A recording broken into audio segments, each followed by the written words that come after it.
Yeah. But anyway, so next up we're going to have Sethlon versus, his name is now Eclipse. Correct? Yes, yes.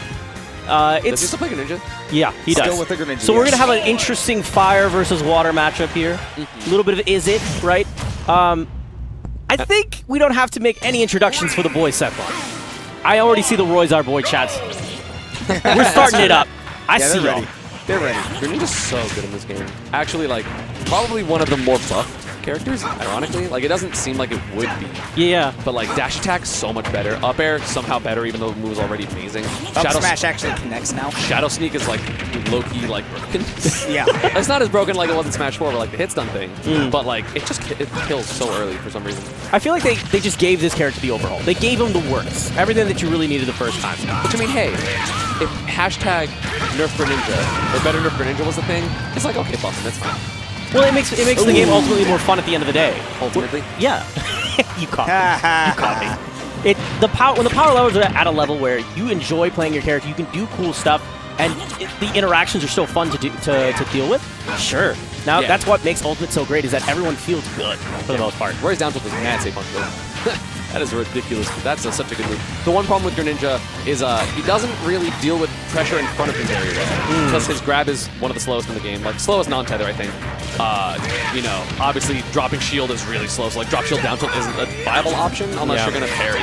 So, like, I know it's at peak, I straight up was like, okay, dash attack. It's silly. But yeah, Eclipse now getting some decent damage, kind of trying to regain center. Dash attack almost confirming into that fair. That's like a 50-50 kind of because directional arrow. So that's one of the things I wanted to say about Greninja, is that he's kept a lot of the bread and butter that he had in Smash 4, what little that he had. And that's, by the way, that's the Eclipse. He will literally just run up and up smash and call you out for jumping. That is his thing. That is literally what I do with like every character, so I'm completely fine with that. Yeah. Ooh, jab. If that side B connected, he might have died at 65 at the ledge. Yeah, a double-edged stance is really strong, dude. Yeah, it's... Don't want to mess with that. Nope. Yeah, it's again the up smash. Oh, he read the air dodge.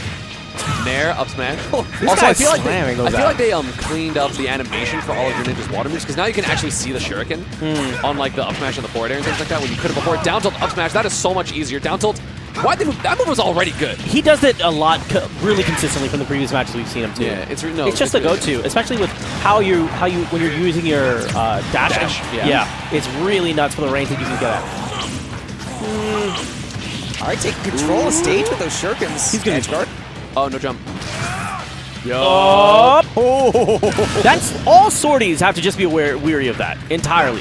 He tried to jump away from the shuriken. He would be able to get back to the stage. Didn't work. Now he's going to take dash attack, up smash, challenges the landing, does Eclipse at 52-73. Just uncontested 91. This is oh my gosh! Eclipse takes his moment and cools down the Fire Lord. And also, like, an important thing that happened there that I feel like made the Shadow Sneak even better. Because obviously, Shadow Sneak, you do slow down in the air when you are using it. So it's like, that's the tell, and that in the shadow. But because the way the camera is so good at following the opponents, or like the players, so if you full hop, like, you could not see the floor of FD. So you had no idea that Shadow Sneak was coming, because maybe he was just posturing, because he's not holding full forward a lot of times to kind of keep that mix up. FD's also the weird thing in that. Really is that's the starter. Yeah, because Greninja's so good at juggling, right? And I feel like Roy can have troubles landing sometimes. Sure, you don't have platforms to escape to. Yeah, but at the same time, you're a sword character. If you get the opponent above you, you're just going to run an up tilt. Oh, for sure. Admittedly. Down throw, up air. Not going to be the sweet spot. The thing about Roy's like sour spots is like half of them combo and it's still damage and it's still a good position. So even if it's not quite as good as the sweet spot, I still feel like it's with it at the end of the day. Yeah. Like, oh no, you're only smacking someone with a sword. I feel like the thing, though, is that Sethlon, when I see him in the past, is that once he kind of gets that initial momentum, the rest of it's very easy for him. But he's never really had this moment. He hasn't had any moment in the first game where he really boxed Eclipse and got to kind of play the game and go for the grabs and then find those openings. Ooh, trying to aerial this landing. I don't like how Sethlon's deciding to land in this matchup. It's one of those things like, some characters you just gotta go to ledge, man. Yeah. And like, obviously I'm biased because like Pikachu has quick attack. Yeah. But like, sometimes you have to just pick the right, like, if you slam down aerials, you're gonna get hit. Ooh, what a good recovery, so tricky. And Greninja having such a good fall speed, you don't want to just overcommit too early. Platform again. What if he was able to tech that? It felt like he hit the platform once. Ooh, side B not gonna, yeah.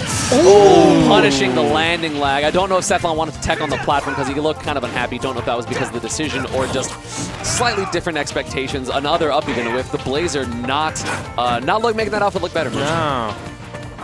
So there's a lot of folks that when you're playing it in this matchup, and I've been hearing this quite a bit from a lot of people, where they have to deal with wrangling their opponents up. And ultimately, people feel like they can run away pretty easily and kind of play that hit-and-run tactics.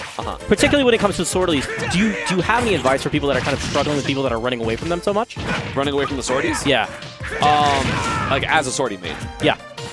Just take your space, don't get greedy. If someone dashes backwards and you walk forward, you took that much space. Now your opponent has that much less room to run forward. Like, they can't run through you anymore, so if you just kind of if you just take your space, then it'll be more difficult for the opponent to continue running away from you. It's going to force the interaction, which is why the not being able to run through people is a godsend. It forces an interaction. Especially if you hit as hard as Roy. Yeah. If you take that stage and somebody has to come to you, you're rubbing your hands, man. You're like, yes. Ooh, that was such, just only a few frames off.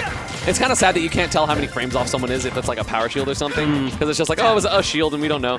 But that looked really, really close. Eclipse trying to look for this dash attack so he can get to the fair 50-50s. I was literally about to say it. Another one. Jump, yep, but the up be not going to hit its mark. Another one. Frame traps for Dave. Continues to swing. And I love the way that he's setting up for that is because he's catching Sethlon throwing out these aerials, right? And he's low profiling it by dashing in and out. Yeah, shout out to Inkling. And you know, the thing is, like, because of the way air dodging works in this game, typically, even if you guess wrong and your opponent air dodges, if you're a character with a fast enough fall speed, you'll be able to get to the ground first. Like, Gibbous is completely okay with guessing wrong because he's still in advantage after he whiffs. So, like, why would you not go for it? Yeah. Like, the opponent will eventually guess different, right? Question mark? I mean, it's the rule of threes. Yeah. Right? Even though it's done like 7. Back air, is that gonna? Whoa, that almost killed the cross stage. I think he had a little bit more time to punish, could have maybe got slightly beefier. That's a great reaction time from Sethlon, by the way, to punish that. Okay. If he parried it, it would have been God, because the eyes do flash where Greninja does appear before he appears. Right out of that shadow on the ground. But yeah. Wow, that Length did of the not stage. kill. Length of the stage, that's why. Those are the fundies, man. The great DI. Sethlon's still alive. This stock has been going for a couple minutes. Okay, just do it. That also didn't. That's crazy. So now up throw for both characters will kill. That's going to be slightly in the favor of Roy just because, you know. He just F tilts and they die. Well, he has a better grab. But nice Nair catching out the jump, you know, returning the favor from Eclipse game 1. I love that that was a full hop Nair too, because that covers the really high jump height of Greninja rather than just trying to approach. Yeah. And also, even if he guesses wrong and Eclipse stays in shield, he's safer because full hops go so you reach the apex of the jump so fast.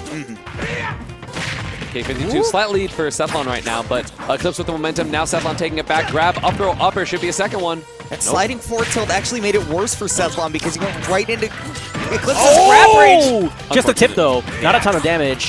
Sethlon trying to go off stage. Oh, nice! What? I wanted to mention earlier how I loved that Sethlon, I think it was game 1 actually, that he was going for run off side B backwards because back air a bit stronger than forward air, you know, starts at the bottom, which is typically going to be where you're edge guarding, because if you're going to be at the lower 45 compared to your opponent, you have the advantage, because if they try to air dodge in as, you know, Roy, you can like jump back towards the stage and back air, jump back towards the stage and down air, like spike them. If they neutral air dodge, you can just kind of continue falling, like fast fall, double jump, back air. So that's going to be the good position. So, you know, Eclipse knowing that is trying to go a little lower, and so the back air starts low first. So it makes sense. It makes sense. Good design. They understand what this boy needed. I love this game. Like, anytime I talk about some nuance, I'm just like, wow. They actually thought about it. Yeah. They actually put their brains together and made something amazing. That's so good. So, Stadium for game 3. So, we went from 0 to 1 to 2 platforms. Who do you think this benefits more? I think this benefits Eclipse a lot. I think this is a good counter pick because we saw at the end of that game too, he was running away a lot and getting a lot of mileage out of the shurikens and making Sethlon approach because he loves to hit buttons when he's up close. So getting a bigger stage and giving you that room to run away, I think that'll work out really well for Eclipse and his campy playstyle. I'm inclined to agree. Yeah, I think Kalos was definitely one of the bans for Sethlon because that stage is so good for campy characters. Wow. And the flat land, but the up smash going to send him flat up. If that doesn't make sense. No. I'm trying to be E. No, that's fine. No, you just roll with it if you say something that doesn't make sense. But then the roll's stale, and that's not a good look. Well, you know.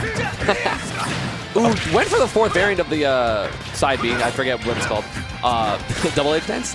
Double edge Yeah, dance? double edge dance for Roy. So it's oh. But again, if you are ready, I think hit 3 is always shield grabbable, and Eclipse knowing that even with Greninja's bad grab. I might be wrong.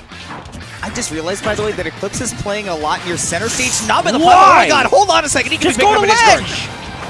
That's what I'm saying. I said that game 1, remember? God. Sometimes you just gotta go to ledge. I understand the frustration. Like this is the thing. At this point in the match, you're frustrated. You want to hit something. You're desperate for it. Ooh, I love that instant reverse back air. Beautiful by Eclipse. If he landed that second one, he had an opportunity to land a Shadow Sneak and get the kill, by the way. Yeah, no, again, Shadow Sneak is like so strong. Up air, another up air. Okay, good by Sethlon to DI out towards the stage, because otherwise Eclipse would just extend the juggle if he DI'd in. Yeah, Sethlon's getting super greedy. He needs to like solve this out, but again, I think 3 he's stocks tilted. to 1. Yeah, I mean 3 stocks to 1. You can even see it in his face. Yeah. He looks a lot more stern. Body language is very important, and Eclipse just with the eyes of like someone's like so much more determined to win. Like Sethlon is determined that like he's annoyed and he doesn't want to lose, but Eclipse is looking like he wants to win with a 3-stock game 3. Dude, he had the eyes that Shadow Sneak has when he jumps out. The eyes went red and he went, I'm getting this.